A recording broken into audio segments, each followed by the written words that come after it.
இந்த மும்பை வந்து எப்பயுமே சூப்பராக இருக்கும், அது எந்த டவுட்டுமே கிடையாது. ஆனால் இந்த விநாயகர் சதுர்த்தி டைமில் இன்னும் கொஞ்சம் சூப்பராக இருக்கும். ஏன்னா இந்த மும்பையில் உள்ள மக்கள்லாம் வந்து வெறித்தனமாக கொண்டாடுவாங்க. இந்த மும்பை மட்டும் கிடையாது, இந்த என்டையர் மகாராஷ்டிரமும் பயங்கரமாக கொண்டாடுவாங்க. இந்த திருவிழா டைமில் நான் இந்த மும்பையில் ரொம்ப ஃபேமஸான ஒரு சக்தி வாய்ந்த ஒரு கணபதி வந்து நான் தரிசனம் பண்ண போகிறேன். இங்கே போய் தரிசனம் பண்ணுறது வந்து நார்மலான விஷயமும் கிடையாது, ரொம்ப ரிஸ்க்கு. அது நீங்கள் இந்த வீடியோ பார்த்தாலே உங்களுக்கு புரியும். இந்த கணபதி மும்பையில் எங்கே இருக்குன்னா பரேலில் இருக்குது. இந்த கணபதியோட நேம் வந்து லால்பாக் கணபதி. இதோட நியர்பை ரயில்வே ஸ்டேஷன் வந்து சின்ச்போக்லே. கணபதி பாப்பா மோரியா. நைட்டு 12 மணி எவ்வளோ கூட்டம் இருக்குதுன்னு பார்த்தீங்களா? எனக்கு தெரிஞ்சு இந்த மும்பை வந்து ரியல் வைபை வந்து எப்போ ஃபீல் பண்ணலான்னா இந்த கணபதி டைமா.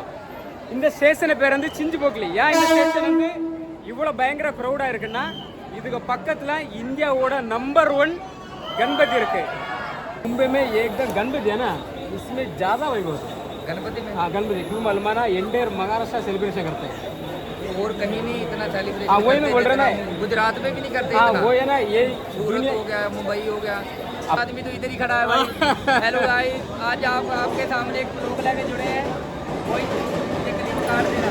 कौन सा चैनल है?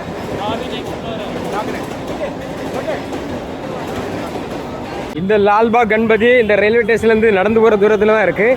இந்த ரேம்ப் ஏறி ரைட்டு கட்டானாலே இந்த கணபதி போயிடலாம். இதுதான் மும்பையோட ஒரு வைப். போகிற வழியில் நிறைய ஸ்ட்ரீட் ஷாப் இருக்கு. பை கித்ரா ये वाला?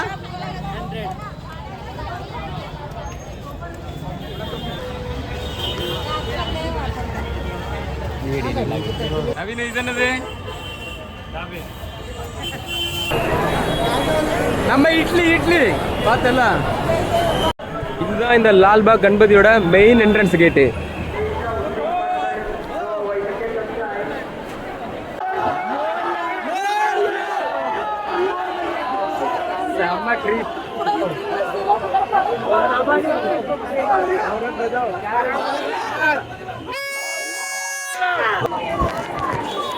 எப்பா என் ஃப்ரெண்டு கூட்டே இருக்கேன்னு நான் நிஜமா இவ்வளோ கூட்டம் இருக்கேன்னு எதிர்பார்க்கவே இல்லை. நடக்க கூட ஸ்பேஸ் கிடைக்கல, அவ்வளோ கூட்டமாக இருக்கு. இந்த லால்பாக் கணபதி எப்படி உருவாச்சுன்னா, இந்த மும்பையில் லால்பாக் அப்படிங்கிற ஒரு பிளேஸில் ஒரு பெரிய மீன் மார்க்கெட் இருந்துச்சு. அங்கே இருக்கிற எல்லா மக்களுக்கும் இந்த மீன் மார்க்கெட் தான் வந்து பெரிய வாழ்வாதாரமாக இருந்துச்சு. இப்படிப்பட்ட மீன் மார்க்கெட் வந்து 1930 திடீர்னு அங்கேருந்து வேறு இடத்துக்கு சேஞ்ச் பண்ணிட்டாங்க. அதை இந்த கொஞ்சம் பேர் சொல்கிறாங்க இந்த மீன் மார்க்கெட்டை எரிச்சிட்டாங்க அப்படின்னு. இல்லை, கரெக்டான உண்மை எதுன்னு தெரியல. அந்த டைம் அங்கே உள்ள எல்லா மக்களுமே ரொம்ப கஷ்டப்பட்டாங்க. அந்த டைம் எல்லாரும் ஒன்றா கூடி அந்த விநாயகருக்கு ஒரு வேண்டுதல் வச்சாங்க, எங்ககிட்ட இருந்து போன அந்த வாழ்வாதாரம் மறுபடியும் கிடச்சா அவங்களுக்கு ஒரு பெரிய மண்டபம் கட்டுறேன் அப்படின்னு. அது மாதிரி அவங்களோட வேண்டுதல் நிறைவேறிடுச்சு. அந்த விநாயகருக்கும் ஒரு பெரிய மண்டபம் கட்டி அந்த விநாயகருக்கு லால்பாக் ராஜா அப்படின்னு ஒரு பேர் வச்சுட்டாங்க. பேர் வச்சு 1935 ஒரு சின்னதாக ஒரு திருவிழா இருக்காங்க. அந்த திருவிழா தான் இன்னைக்கு வந்து பூகம்பமாக இருக்குது. ஏன்னா இன்னைக்கு இந்த गणपति वाला भक्तों एण्णिके ரொம்ப ரொம்ப பெருசு. चलो लाइन चालू हो गया, दर्शन का लाइन चालू हो गया.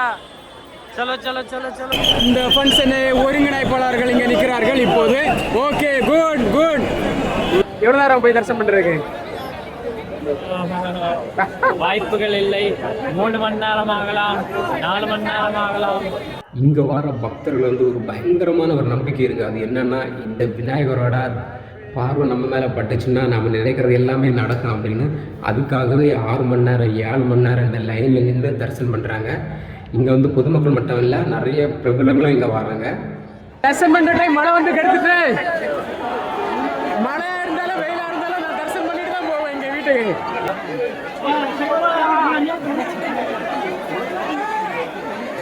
दर्शन जरूर देखना है ना, 3-4 घंटा लग जाएगा, चलेगा ना?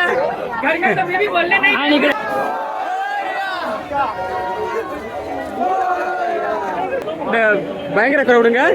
சாதாரண இதுக்கு உள்ள வரலாம். ஏகப்பட்ட இடி அடி எல்லாம் பட்டு தான் இங்க உள்ள வந்துருக்கு. நான் மட்டும் இல்ல, லேடிஸ் கூட இந்த அடி உதப்பட்டு தான் உள்ள வராங்க. நிறைய பேர் இந்த என்ட்ரன்ஸ்ல ஏறும்போது கீழே விழுந்தாங்க.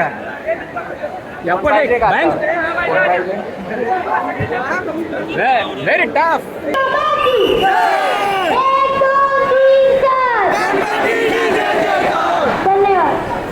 வரும்போது எங்கிட்ட சொன்னா பேக் எடுத்துட்டு வராத, அதுக்கப்புறம் பர்ஸ் எடுத்துட்டு வராதுன்னு சொன்னேன். நான் என்னடா நினைச்சு எதுக்கு இப்படி எடுத்துட்டு வரேன், அவ்வளோ பெரிய க்ரௌடானு.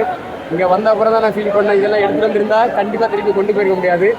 இந்த மொபைலை திருப்பி இதே மாதிரி கொண்டு போனாலே அது ஒரு பெரிய அச்சீவ்மெண்ட் தான். நிறைய பேர் மொபைலில் கீழே வந்து உடஞ்சிச்சு.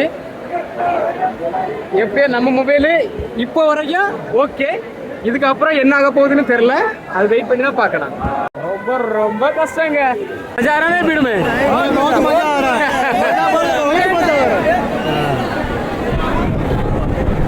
लेडीज को कैसा लग रहा है?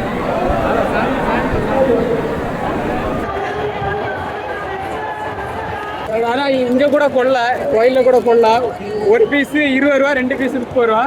இதெல்லாம் ரொம்ப டூ மச். சரி ஓகே பரவாயில்ல.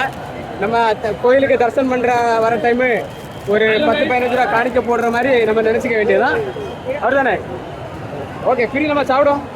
அப்போ தான் இந்த கட்டத்தை பாஸ் பண்ண முடியும்.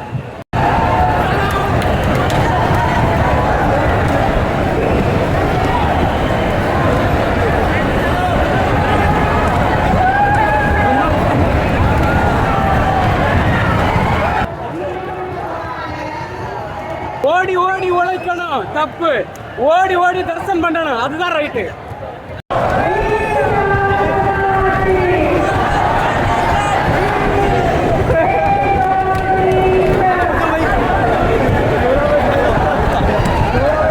பக்கத்தில் வந்துட்டேங்க, பக்கத்தில் வந்துட்டா இன்னும் ஒரு கரெக்டாக ஒரு 10-15 நிமிஷத்தில் நமக்கு வந்து அந்த 10 நிமிஷத்தில் நம்ம அந்த கணபதி தரிசனம் கிடச்சிடும்.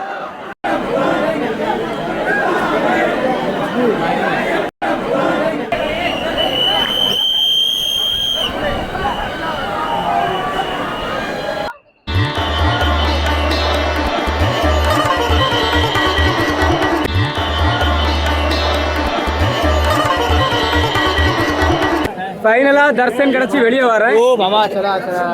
கணபதி தர்சன் கிடைச்ச அப்புறம் பிரசாதம் வாங்கிட்டு தான் போனோம் கண்டிப்பா.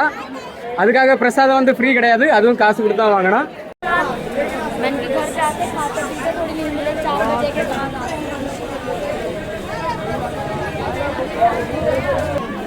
வாங்குறியா ஏதாவது? வந்து போன வாட்டி வரும்போது 5 hours லைன்ல இருக்கிற கியூவில், ஆனால் இன்னைக்கு 2-3 மணி நேரத்தில் முடிச்சிருக்கு. ரொம்ப அதுக்கப்புறம் வெளியே வந்து ஃப்ரீயாக ஒரு லட்டு கிடச்சிருக்கு. அந்த லட்டு இந்த வாட்டி கிடைக்கல, அது ஒரு சின்ன வருத்தம் தான் கண்டிப்பாக எங்களுக்கு. कैसा एंजॉय किया था भाई? मजा आया ना? अभी कहाँ जाने, घर जाने क्या? घर पे नहीं यार, गणेश घूमने और भी घूम रहे हैं क्या? சத்தியமாக சொல்கிறாங்க, இந்த பேரியேஷன் போர்டில் இப்படி வளைஞ்சி வளைஞ்சி வளைஞ்சி போனதுக்கு நேராக நடந்திருந்தா இந்த எவரெஸ்ட் மலையை நான் இப்போ யாரையும் முடிச்சிருப்பேன். அந்த அளவு பாம்பு மாதிரி அப்படி இப்படி அப்படி அப்படி இப்படி இப்படி போயிருக்கேன் நான். இங்கே வந்து திருவிழா டைமை தவிர மற்ற நாட்கள்லேயும் பூஜை நடக்கும். அது மாதிரி இங்கே எல்லா நாளும் அன்னதானமும் இருக்குது. இது வந்து இங்கே வர பக்தர்களுக்கு வந்து ஒரு கூடுதல் உற்சாகத்தை கொடுக்கும். 2 பேருமே இப்போ பசிக்குது, ஆனால் டைம் வந்து 3:30 ஆகிடுச்சு. இனி பார்க்கலாம், இங்கே நிறைய கடை இருக்குது, ஏதாவது சாப்பிட நமக்கு ஏற்றபடி ஃபுட்டு கிடைக்குமான்னு. ஃபைனலாக தோசை கடையை நாங்கள் கண்டுபிடிச்சிட்டோம். ப்ளைன் தோசை ஆர்டர் பண்ணியிருக்கோம் எனக்கும் நவீனுக்கும். அவனை பார்த்தா ரொம்ப சோர்ந்து போயிருக்கான் தம்பி, ரொம்ப டயர்டாக இருக்கான்.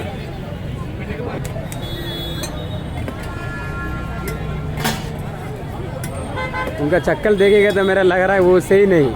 आप खा के देखो ना. 2 பேரும் நாங்கள் தோசை சாப்பிட்டோம். ரொம்ப கேவலமாக இருந்துச்சு, ரொம்ப ரொம்ப கேவலமாக இருந்துச்சு. சாப்பிட்ட அப்புறம் கை கழுவுறதுக்கு தண்ணி கேட்டால் தண்ணி இல்லைங்கிறான், குடிக்கிறது தண்ணி கேட்டால் இந்த தண்ணி கொடுக்குறான், அதுக்கு 20 ரூபா வாங்குறான். தோசையும் நல்லா இல்லை, கை கழுவுறதுக்கும் குடிக்கிறதுக்கும் காசு கொடுத்து தண்ணி வாங்கணும். என்ன கொடுமை சரவணா இது. கடவுளுக்கு முன்னாடி இருந்து கொள்ள அடிக்கிறாங்க இந்த பசங்க. கடைசியாக ஒன்று இந்த வீடியோவில் சொல்லணும், நம்ம மேக்சிமம் கோயிலுக்கு போனால் அடக்கு முடக்கமாக சாமி கும்பிடணும் தானே தோணும். ஆனால் அந்த காலம் எல்லாம் மாறி போச்சு. அதை தவிர்த்து வேறு எல்லா சேட்டையும் நடக்குது. எனக்கு தெரிஞ்சு எல்லார் கையிலையும் மொபைல் தான் இருந்துச்சு. மொபைல் எடுத்து வீடியோ எடுக்கிறதா, ஃபோட்டோ எடுக்கிறதா, என்ஜாய் பண்ணுறதான் இருந்துச்சு. நானும் தான், நம்மளும் அதில் வந்து விதிவிலக்கு கிடையாது. காலத்தை பார்த்தீங்களா எவ்வளோ மாறி இருக்கு. சாமியும் இதுதான் லைக் பண்ணுறாருன்னு நினைக்கிறேன். காலம் மாறிடுச்சோ இல்லை நாம் காலத்தை மாற்றிட்டோமான்னு தெரில. சரி ஓகே, ஏதோ ஒன்று நடந்தால் சரிதான்.